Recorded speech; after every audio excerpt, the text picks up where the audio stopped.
While North Dakota lawmakers are busy writing bills, hearing testimony, and voting on soon-to-be laws, there are dozens of players behind the scenes who make the legislative process possible.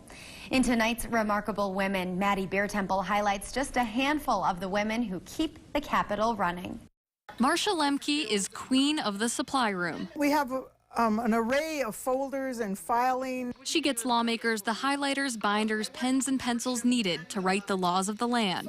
This year, a newness, we've tried to make deliveries. So I take about an hour in the morning and make a round. She's worn many hats at the Capitol since starting in 1987, from lobbyist to assembly employee, sergeant-at-arms, information kiosk assistant, and now supply room coordinator. Marcia has seen a lot over the years, but keeps coming back. It's the people.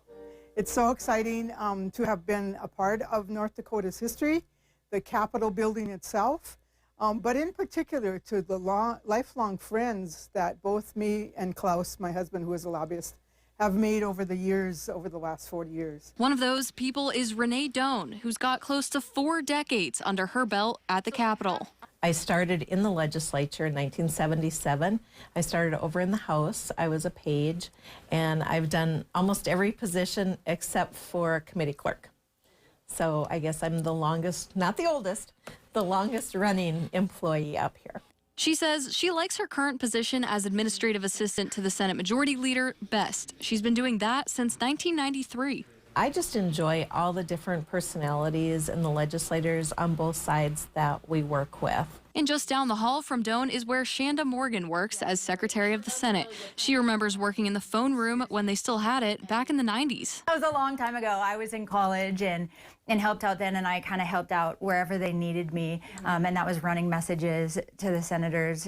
Morgan took a break at the Capitol for college, but came back not long after with a new title and eventually a new job. I spoke to both houses as Miss Rodeo North Dakota, and then we moved back, and I started as the Journal reporter for 2 sessions, and then I've been the Secretary of the Senate for 3 sessions. But some at the legislature are just starting their careers, like Sydney Ahrens, who's the House Majority Leader assistant.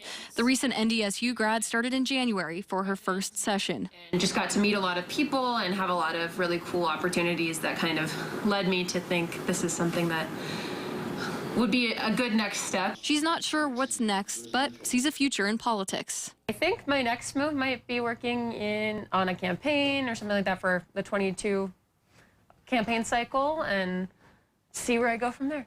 We'll see. Reporting in Bismarck for KX News, Maddie Biertempel. While the ladies of the legislature keep business running smoothly day to day, Marcia did point out that the work they do wouldn't be possible without the help of their male colleagues, too.